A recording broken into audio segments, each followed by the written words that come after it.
My best friend and old friend ही संकल्पना आहे टुणक्यानी परिसरातील शालेय विद्यार्थिनीची.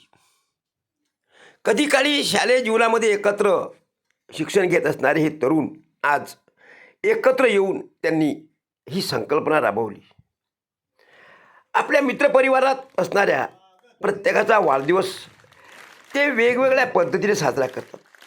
आज पत्रकार प्रभू पारसकर यांचा वाढदिवस हा अशा पद्धतीने इथे साजरा करण्यात आला. ज्येष्ठ बंधू या ठिकाणी पत्रकार बंधू, पत्रकारच नाही तर सर्व सामाजिक कार्यामध्ये निपुण असलेले भाऊसाहेब भोजने आणि दातारसाहेब या ठिकाणी आपल्याला लाभलेले आहेत. तर त्यांचे दोन शब्द आपण ऐकावेत अशी मी सर्व विद्यार्थी वृंद, शिक्षक वृंद, इथे उपस्थित सर्वांना आग्रहाची विनंती. या शाळेचे मुख्याध्यापक, शिक्षक वृंद, विद्यार्थी आणि या आयोजक सर्व मंडळी, एक सुंदर असा कार्यक्रम कालपासून आम्हाला माध्यमावर दिसत आहे की पत्रकार म्हणून तर आहेच आमचा मित्र, पण त्याचा मित्रपरिवार हा अशा स्वरूपाचा आहे की ज्यांनी गावातील विविध समस्या, त्या समस्या आणि त्या समस्येच्या अनुषंगानं मग आपलं काम करत असताना, समाजात जीवन जगत असताना यासाठी काहीतरी केलं पाहिजे म्हणून जे काही त्यांचं काम चालू आहे त्या कामामध्ये अत्यंत चांगला वाटा त्यांचा आहे. मी आतापर्यंतच्या राजकीय सामाजिक जीवनामध्ये असं कुठंच पाहिलेलं नाही. अलीकडे आजकाल काय होऊन राहिलं, आमच्या वयाच्या वर्गातल्या मुली, आमच्या वयाच्या वर्गातले मुलं म्हणजे ते काय गॅदरिंग होऊन राहिली किंवा 2022 साली आपण कोण कोण शाळेत होतो, मग आपल्यासोबत असलेल्या मुली आपल्यासोबत असायची, मग ते नातू पंत असे कार्यक्रम होऊन राहिले. हो, एखाद्याला कार्यक्रम झाला मोठा आमचेही की आम्ही त्यावेळेस शाळेत असताना आमच्यासोबत कोण कोण होतं, त्यातले काही खसकले, वारले गेले, काही नातू पंत झाल्यामुळे ते आजा झाल्या त्या येऊ नाही शकल्या. त्यामुळे पण आम्हाला वाटतं बायासोबत नमूक मुलगी शिकत होती, ते काऊन नशीन आली बा, ते कार्यक्रम झाले. पण त्यापेक्षा हा वेगळा असा कार्यक्रम या ठिकाणी होता.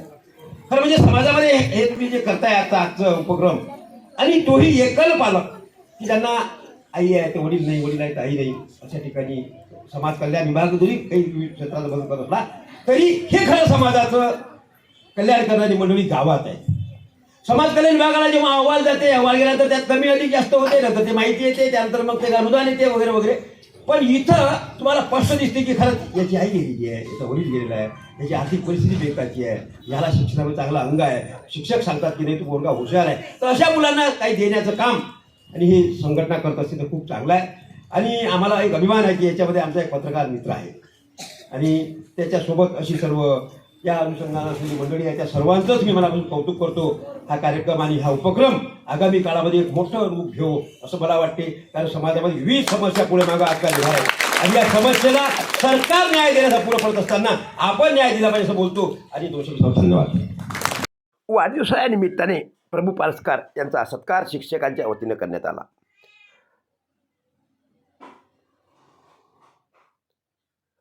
तसेच उपस्थित पत्रकारांचा सत्कार सुद्धा या आयोजकांनी यावेळेस केला.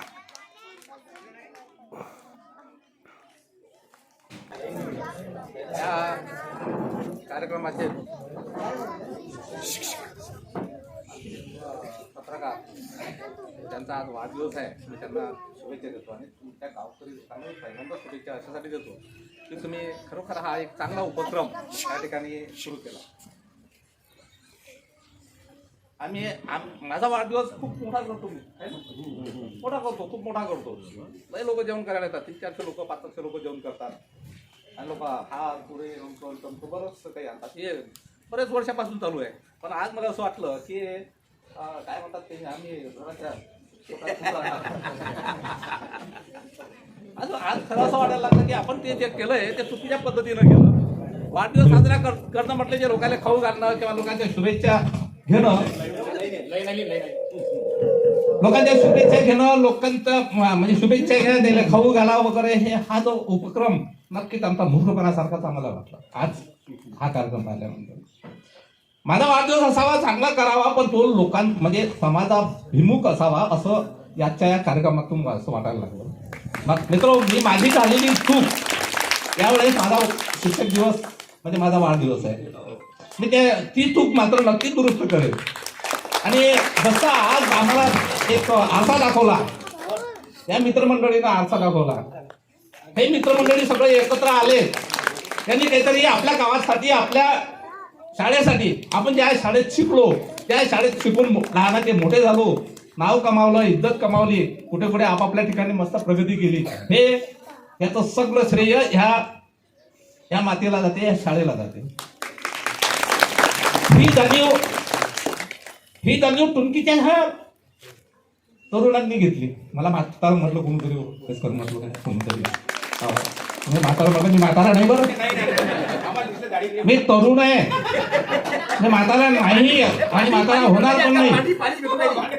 महत्वाची गोष्ट सांगतो की मी म्हातारा होऊ इच्छित नाही आणि म्हातारा होऊ पण नाही, ज्येष्ठ पण होऊ नये. ज्येष्ठ झाला की तो संपला गावासारखा. आणि याच्यापेक्षा गावात असू शकते.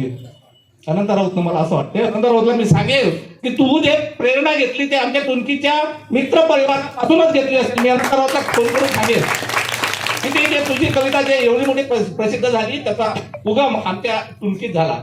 मग तिथूनच तुला ही प्रेरणा घेतली आणि तुझी एक कविता पूर्ण महाराष्ट्रभर नाही, पूर्ण देशभर व्यापते. अनेक याच्यात भाषांतरात ती कविता आली. ही अभिमानाची गोष्ट आहे. आणि ते मित्रत्वावर लिहिली. मला बाप आहे, माय आहे, भाऊ आहे, सगळेच्या सगळे आहेत. मला तो मी जाणतो खरं उन्हातच बसेल, मला जाणीव आहे. आणि त्याच्यावर एक स्पेशल माणूस शिक्षक गडबड करू नये म्हणून बसचा मुकाट्यानं त्याच्यात जबरदस्ती लादल्या जाते. हे आयोजक किंवा आम्ही समजलं पाहिजे. काहीतरी आपलं देणं लागते. मी ज्या शाळेत शिकलो, ज्या शाळेत मोठा झालो, ज्या गावातल्या मातीतनं मला मोठं केलं, त्या गावाचं रूट कुठेतरी फेडायचं म्हणून तुम्ही हा उपक्रम, सगळं श्रेष्ठ उपक्रम कुठे आपल्या तालुक्यात नाही मला आढळला, जिल्ह्यात नाही आढळला, महाराष्ट्रात आम्ही फिरतो ना कुठे कुठे जिथे ज्या ठिकाणी जातो त्या ठिकाणी असा उपक्रम आम्हाला पाहायला आढळला नाही. त्याच्यानं इथे आलो तर खरं सार्थक झालं. इथून काहीतरी शिकण्यासारखं, आम्ही तुमच्या मित्रांपासून काहीतरी शिकण्यासारखं आहे. आणि ते आज आम्ही शिकलो की वाढदिवस करा तुमच्या मित्रासारखा.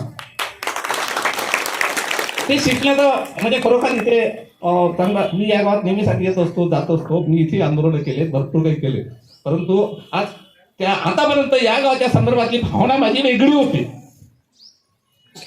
थोडीशी. आदिवासी भाग आहे, टमका आहे, कोणी काही करत नाही वगैरे वगैरे. पण जेव्हा आलो ते ती संकल्पना माझ्या डोक्यात ती होती, ते बदलली. आणि तुमच्याबद्दल मित्रांचा आदर त्या प्रसंगाच्या निमित्तानं म्हणजे मनात निर्माण झाला. खरोखर चांगला एक उपक्रम तुम्ही राबवता आणि त्याचा प्रचार प्रसार व्हावा याच्यासाठी तुम्ही आम्हाला बोलावलं. ह्या शाळा खरोखर जिवंत राहिल्या पाहिजे. ह्या शाळा जर जिवंत राहिल्या नाही तर तुमच्या विद्यार्थी तुमच्या पिढीचं सत्यानाश झाल्याशिवाय राहणार नाही. ही शाळा, ही जिल्हा परिषदेची शाळा खरोखर म्हणजे काय बोलावं हे समजत नाही. आजचं जर शिक्षणाचं जर म्हणजे ते व्यापारीकरण झालं. वाढदिवसाच्या निमित्ताने ह्यावेळी शाळकरी विद्यार्थ्यांना शैक्षणिक साहित्याचं वाटप करण्यात आलं. साक्षीदार न्यूजसाठी प्रल्हाद दातार, टुनकी.